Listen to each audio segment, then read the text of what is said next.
Assalamualaikum warahmatullahi wabarakatuh. Perkenalkan, nama saya Jumli Lelita dari Prodi Teknologi Hasil Perikanan.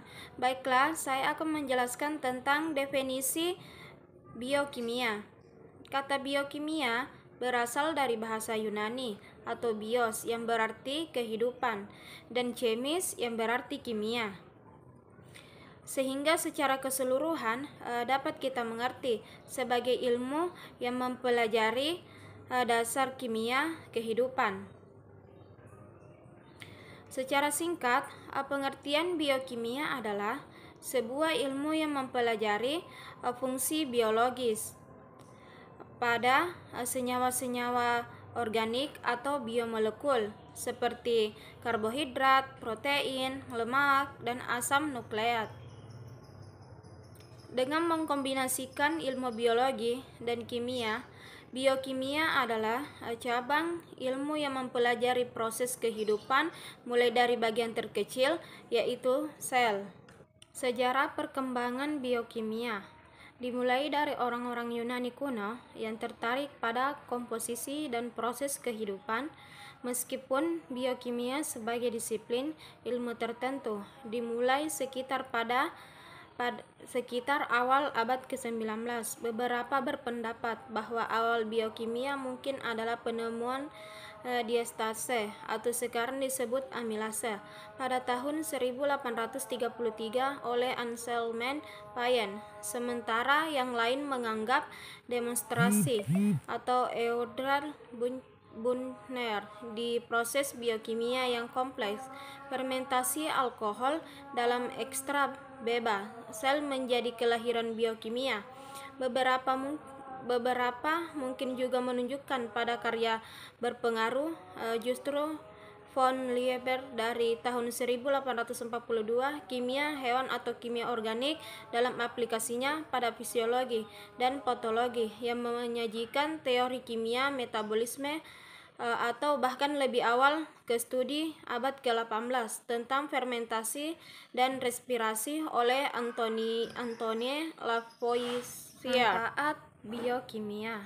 Manfaat yang mempelajari biokimia adalah kita mendapat pemahaman yang komprehensif pada tataran molekuler tentang berbagai proses kimia yang berlangsung di dalam tubuh makhluk hidup.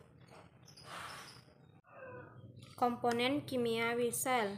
Sel hidup memiliki komponen kimiawi yang dihasilkan dari aktivitas sel, disebut biomolekul.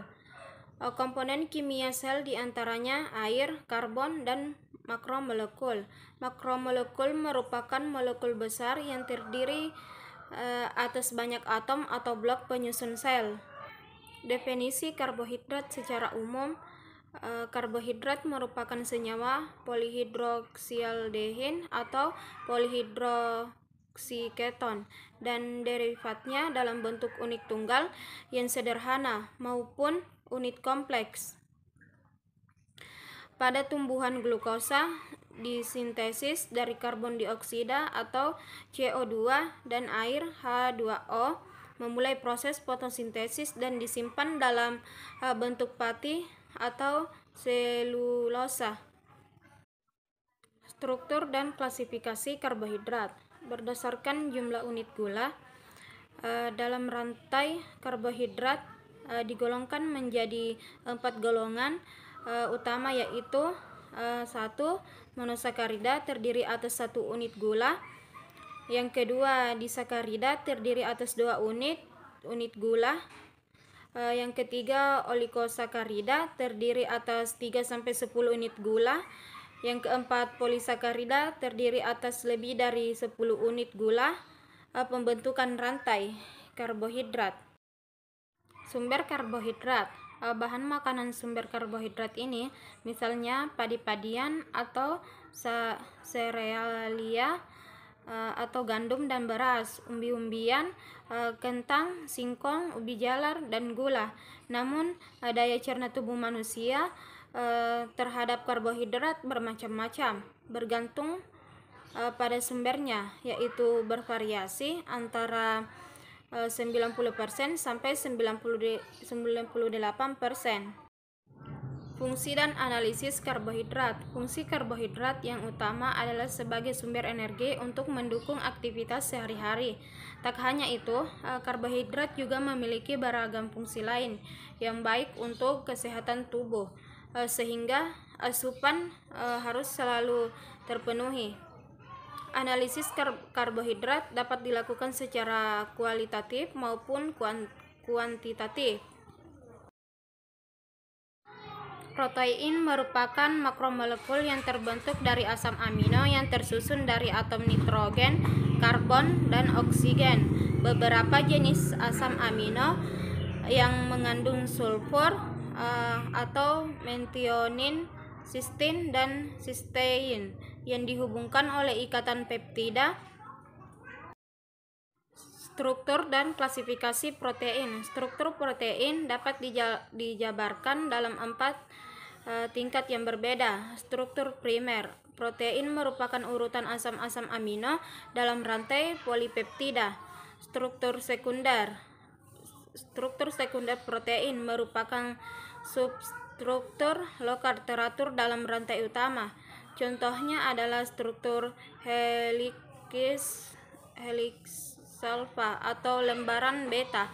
Protein serabut adalah protein yang berbentuk panjang dan paralel dengan beberapa ikatan silang. Protein ini bersifat kuat dan elastis. Contohnya kolagen, keratin, aktin, dan miosin. Sumber protein. Protein bisa didapatkan dari unsur hewani seperti dari konsumsi daging sapi, telur, seafood, ikan, dan kacang tanah. Selanjutnya, protein yang bersumber dari unsur nabati seperti tahu, tempe, dan brokoli. Fungsi dan analisis protein. Salah satu fungsi protein adalah untuk membantu mengatur metabolisme pada tubuh.